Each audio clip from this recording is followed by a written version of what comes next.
আসসালামু আলাইকুম। Cake studio by Sharmin পেজে সবাইকে স্বাগতম জানাচ্ছি।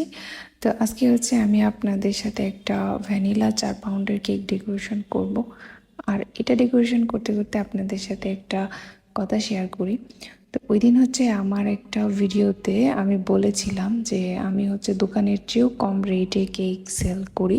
তখন ওই ভিডিওতে একজন আপু কমেন্টস করছিলেন যে আপু, কিভাবে আপনি দোকানের চেয়েও কম রেটে কেক সেল করেন। আসলে তো আমরা যারা হোমমেড কেক বানাই, আমাদের কস্টিং আর দোকানের কস্টিং সেম না। আমরা দোকানের চাইতে কম রেটে কেক সেল করতে পারি না। তো এখানে একটা বিষয় আছে, সেটা যে দোকানে যে কেকগুলা সেল করে, ওইখানে আমাদের নেত্রকোনাতে, আমি যেহেতু মফস্বলে আছে আমি আমারটাই বলি, এখানে 2 ধরনের কেকের দোকান আছে। একটা যে ওরা ভালো কোয়ালিটির জিনিস দিয়ে, হুইপ ক্রিম দিয়ে কাজ করে। সেক্ষেত্রে ওরা কেকের, আমি যদি ভ্যানিলা কেকের প্রাইসটা, ওদের প্রাইসটা আমি আপনাদেরকে বলি, তাহলে ওরা ভ্যানিলা 1 পাউন্ড বা হাফ কেজি কেকটা ওরা 550 টাকা রাখে। আর আমি ভ্যানিলা হাফ কেজি বা 1 পাউন্ড কেক 500 টাকা রাখি। তো এটাই বলছিলাম আর কি, যে আমি দোকানের চেয়েও কম রেটে রাখি। কিন্তু আমাদের নেত্রকোনাতে এমনও দোকান আছে, ওরা ভ্যানিলা 350, তারপরে চকলেট মেবি 400 বা 450 টাকা বা 250 টাকা পাউন্ডেও মেবি কেক পাওয়া যায়। তো এই যে এটাই আর কি বললাম, আমি ওদের কথা বলছি যে ওদের চাইতে কম যারা যে, হ্যাঁ ওরাও নেত্রকোনায়।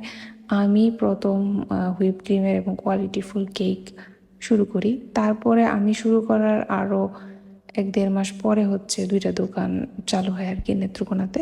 তো ওনারা পরে শুরু করে, যে ওনারা হুইপ ক্রিম দিয়ে কাজ করে, ভালোই ওনাদেরও এগুলা।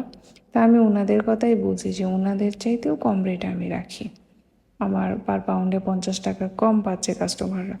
তাও অনেকে এসে আমার সাথে বার্গেনিং করে। আবার আমার অনেক কাস্টমার আছে যারা একটা কথাও বলে না, এমনকি জাস্ট ওনারা প্রাইসটা জিজ্ঞেস করে টাকা দেওয়ার জন্য, যে কত।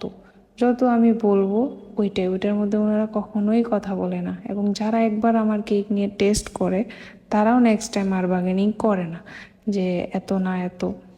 তো যখন আমার কেকের প্রাইস নিয়ে যখন কেউ কথা বলে যে এত টাকা দিব না, এত টাকা দিব, তখন আমার না আসলে এই জিনিসটা খুব খারাপ লাগে। যে এমনিতেই তো আমি অনেক কম করে করতেছি কাজ। যারা কেকের কাজ করেন তারা জানেন যে একটা কেকের পিছনে কি পরিমাণ পরিশ্রম, কি পরিমাণ জিনিসের দাম এখন যায়। তো তারপরেও যখন এসে কাস্টমাররা আবার বলবে যে এটা এত না, এত রাখেন, 50 টাকা কম রাখেন, 100 টাকা কম রাখেন, পসিবল হয় না। আর কাস্টমাইজ কেকগুলাতে তো আসলে কি বলবো, কাস্টমাইজ করার জন্য একটা কেকের পিছনে অনেক বেশি সময় যায়। ওই সময়ে আমরা একটা নর্মাল কেক আরও অনেকগুলো কেক করে ফেলতে পারি। তো থ্যাংক ইউ এতক্ষণ আমার বকবকগুলো শোনার জন্য।